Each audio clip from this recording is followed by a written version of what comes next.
What's up, YouTube? Alright, I know I've been AWOL for a while. I've been a little busy with, playing with guns, basically. Queen, get down. Sorry, I adopted another rescue dog, and she thinks I'm taking a road trip without her. Quinn, hi, bud. Banjo, get down. Thank you. Alright, anyway, they're both rescues, by the way. So anybody who ever tells you gun owners don't have a heart, yeah, they're full of it. Okay, anyway, so enough babbling on my part. The topic of concern right now happened within the the firearms industry happens to be ghost guns, also known, or more commonly known as 80% frames and receivers. Quinn, get down. Thank you.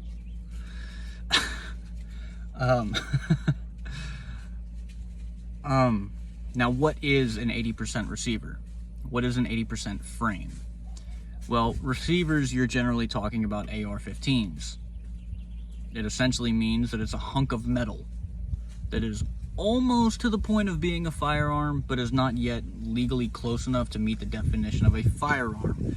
Therefore, it takes both the cost of the receiver and the specialized tooling that you need in order to machine it out and finish it. And then after you do that, then you have to recoat the receiver so that it doesn't corrode over time, which also takes a bit of knowledge and whatnot. Cerakote is a very common way of coating them once they're machined out. Now, for starters, the specialized equipment isn't cheap.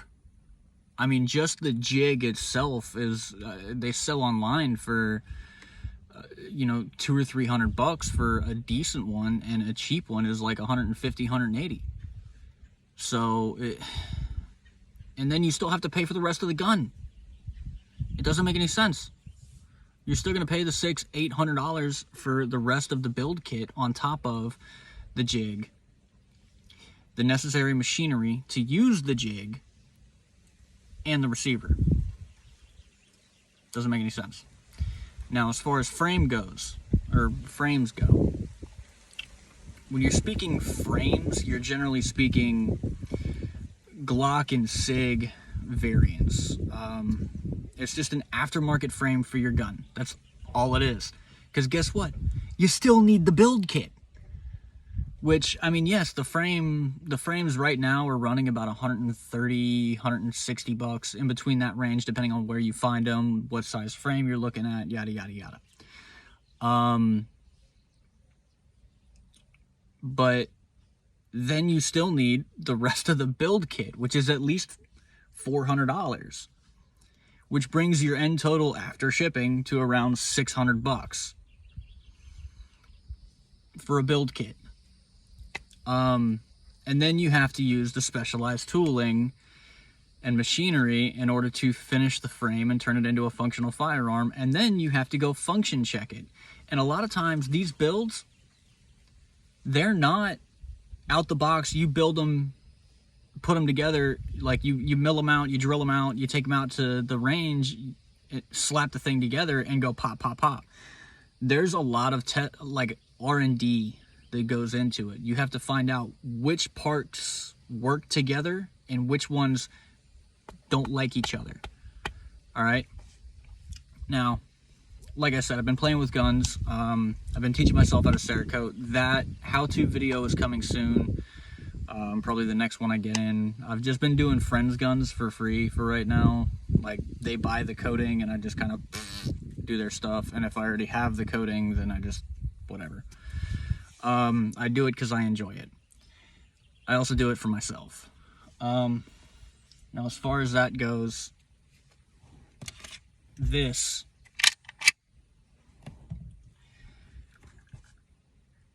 This is an 80%.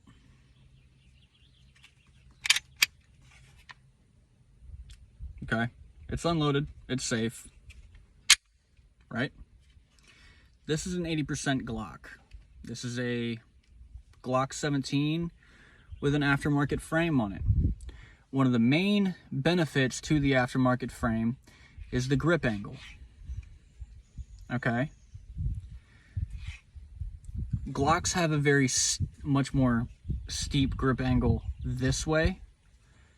So for most shooters, myself included, when you go tack ready and you lock out, the barrel tends to be up a little higher than what we're used to. And of course, I'm used to shooting Smith & Wessons and stuff like that. So I'm used to this grip angle. I'm used to a more 1911 style grip angle. So this fits me as a shooter better. Because when I lock out, my sights are already aligned and I'm ready to go. As far as the rest of it goes, it's just a Glock. It takes down just like a regular Glock. It uses Glock parts here and here. This is a Glock slide. Glock slide, Glock barrel, firing pin, extractor, Glock ejector, Glock trigger, trigger bar, trigger spring, trigger, everything is Glock. Come on, baby. There we go. And you guys might appreciate that.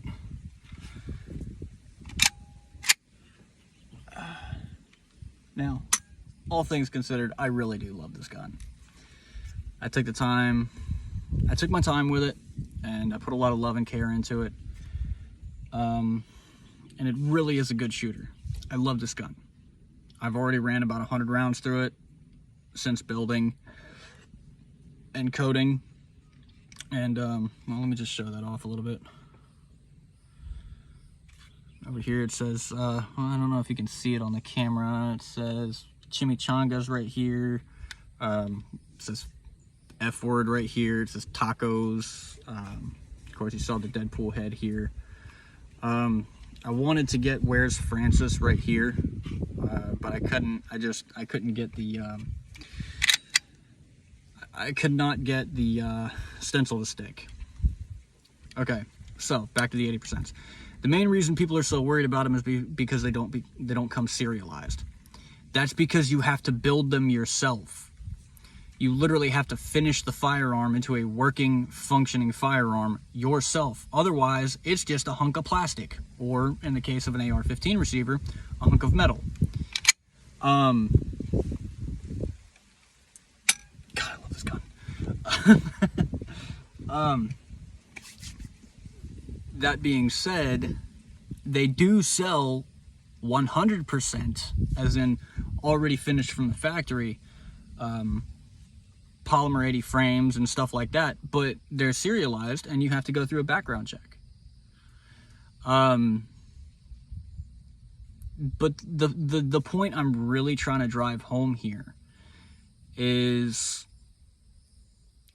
most of the shootings that are happening are in Democrat areas, very far left or slight left-leaning areas. New York, Chicago, Boulder, Colorado, LA.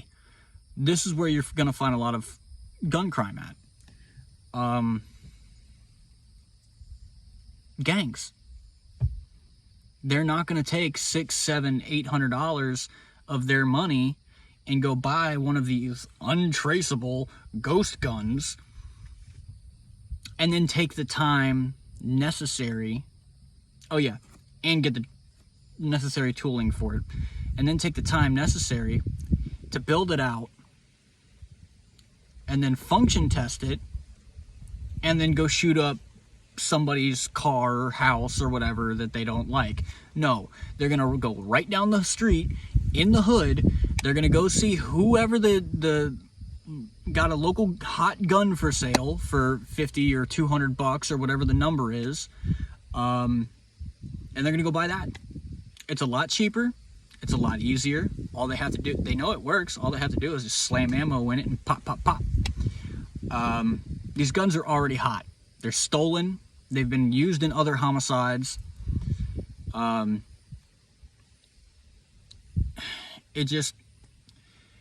The reason we do this is as a hobby. It's the same reason we shoot. We enjoy it. That's what it really boils down to. This is what we choose to spend our time and our money on as enthusiasts. It's the same reason car guys go race and they go to car meets and they tinker on their car and they try to get better performance numbers. It's the same reason why bikers do the same exact thing. It's the same reason why horse people go ride horses and they spend massive amounts of money on their horses and their tack. It's why gamers game. Everybody has a hobby. Everybody has a pastime. Everybody has a passion that they can go spend vast amounts of time and money doing, and they never lose appreciation for it. That's what it boils down to. I enjoy playing with guns. That's what I do in my spare time. If I'm not shooting them, I'm building them. If I'm not doing that, I'm cleaning them. If I'm not doing that, I'm breaking them down and Cerakoting them. This is what we do. This is what we enjoy. And, you know,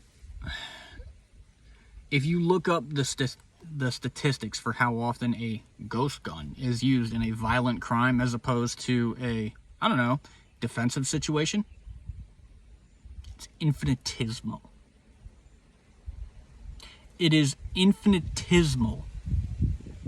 You are much more likely to find a violent crime committed in an urban area with a stolen or already hot firearm that probably has a serial number ground off or scratched off, or maybe they didn't even bother with the serial number because guess what? It's already stolen. Nobody cares.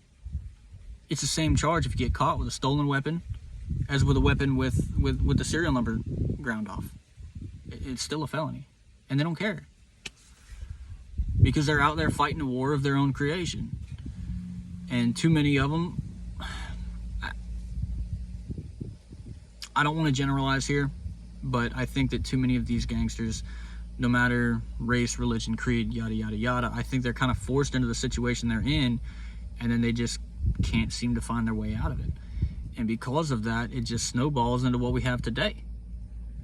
But once again, no matter what brand the firearm is, no matter what type of firearm it is, whether it be rifle, shotgun, or the ever scary AR or ghost gun. Whoa. The fact of the matter is that they are much more often used in defensive situations than in violent situations. I mean, just look at the suicide numbers. They vastly outweigh the violent crimes. When's the last time you heard about a ghost gun being used in a violent crime? Go hit Google. Look it up. The only times ghost guns are used in crimes are when the carrier of the ghost gun gets caught with the ghost gun somewhere where they're not supposed to have one. California, New York, New Jersey, wherever the hell it is. These guys, Washington State, I think, is one of them as well. They don't like letting people build their firearms, which is in and of itself a blatant violation of the Second Amendment, because you're telling us what type of firearms we can and can't keep.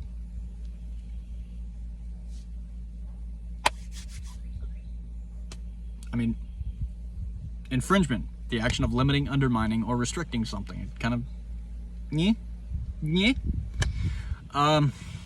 Now, all that being said, I think I've probably bored you guys enough. Like I said, I will be coming out with the how to Cerakote video here soon. I just gotta wait for one of my buddies to get a new gun, and I get to get elbows deep in it, I guess. Alright, you guys be safe out there, have fun at the range, and good luck finding ammo right now. The only reason I'm not carrying this thing right now is because I can't find hollow points anywhere. Like, it's ridiculous. I'm not gonna carry FMJs, and I just want defensive ammo. So, anyway, you guys take care, take her easy, be safe and be good. Bye.